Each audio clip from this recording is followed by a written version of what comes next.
All right, welcome to this brand new lesson. Yes, I do have a man bun. This is the very first time I've actually indulged into a man bun. I'm not sure how I feel about this. I'm 40 years old.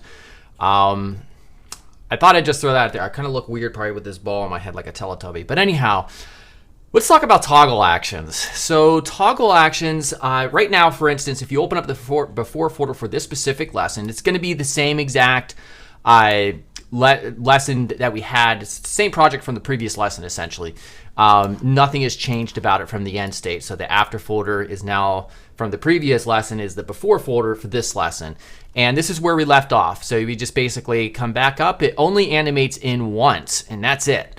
And toggle actions will allow us, I know I talked about it briefly in the previous lesson, but toggle actions will allow us to control the direction of when this animation plays based on the scroll direction, and also if it reverses, if it pauses, if it restarts, if it resets. There's a bunch of different values. So that's what we're going to talk about specifically in this video.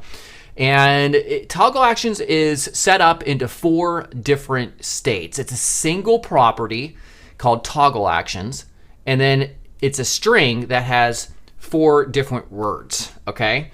And each one of those words, those values rather, they have a meaning, and they're tied specifically to what's happening based on the scroll. So if you open this up in our project, you'll see that we have this comment that I've added here, the 4 states of toggle actions. So if I zoom up, we'll see we have on enter.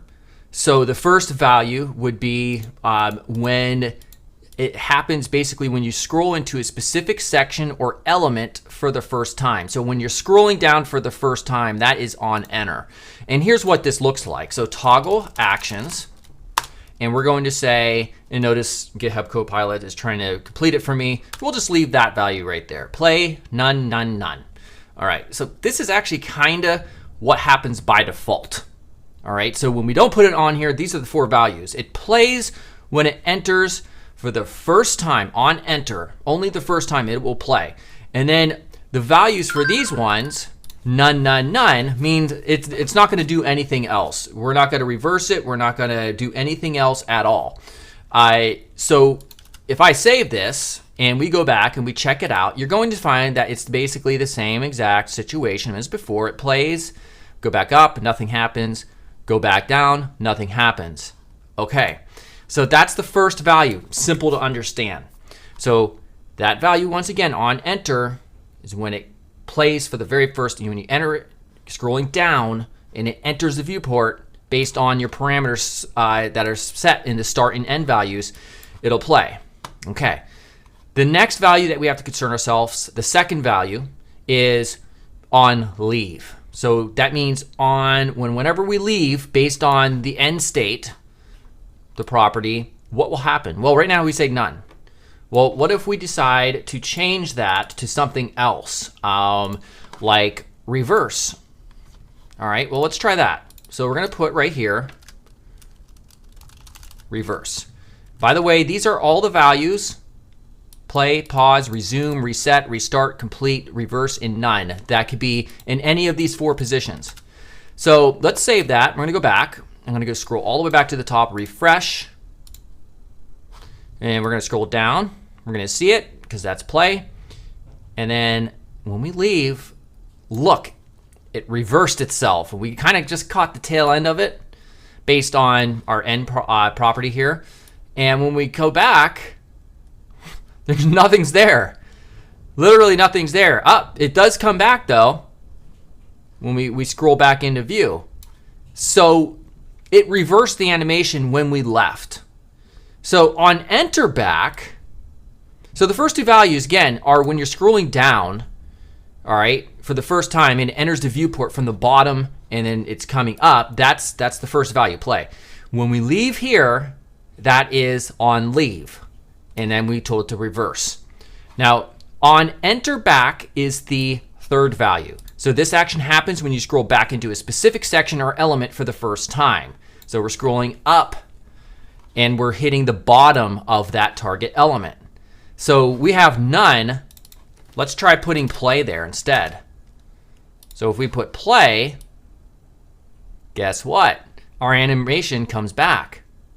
Now, of course, when we're on leave back, which is the fourth, and this action happens when you scroll back out of a specific section or element for the first time, scrolling up. So it's the inverse of on leave. And on enter and on enter back are the inverse of each other. It just depends on the scroll direction.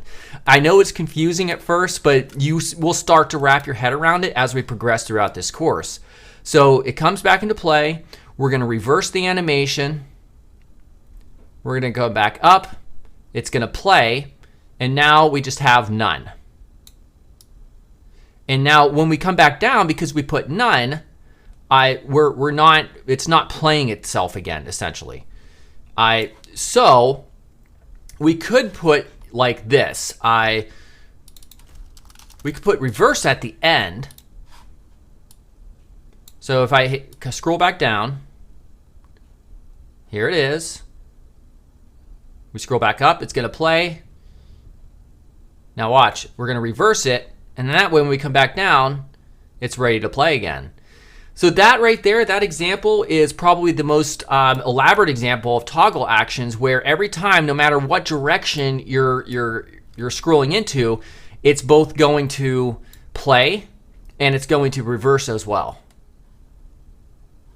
All right, so if I scroll back down,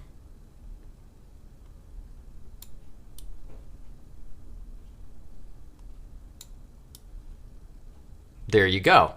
Okay, so you can really play around with these values in a lot of different ways, and I advocate just experimenting with these to see what happens.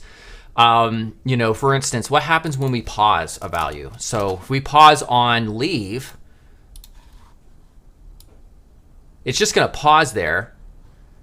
If I refresh, but if I go fast, watch, like this, and I come back, it was paused at that state when we left. It paused the interaction. So if I just put none and none, we should see it, if my theory is correct.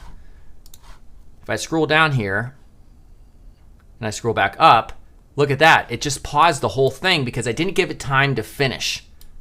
So now it's just kind of stuck there till I come back down. So as you can see, there's a lot of possibility here when you're playing with all these different values in each of these 4 different states. Sorry about that. The camera died, so I have to re-record just the very tail end of this. So for me personally, I would probably use, instead of play, pause, none, reverse, like in this particular scenario, I would probably use the following settings for toggle actions in this context. So I would probably do either play, reverse. So if we save that, I'll show you once again what that looks like. So if I come out here, we go to our project. There we go. So we'll refresh, come down here. It's going to play on enter, of course. It's going to reverse when we leave. That way, when we come back up, we can play it. And then we come back down, it'll reverse on leave back, and now on enter we have it playing. Or just play none, none, none, and that's fine as well. So I advise basically to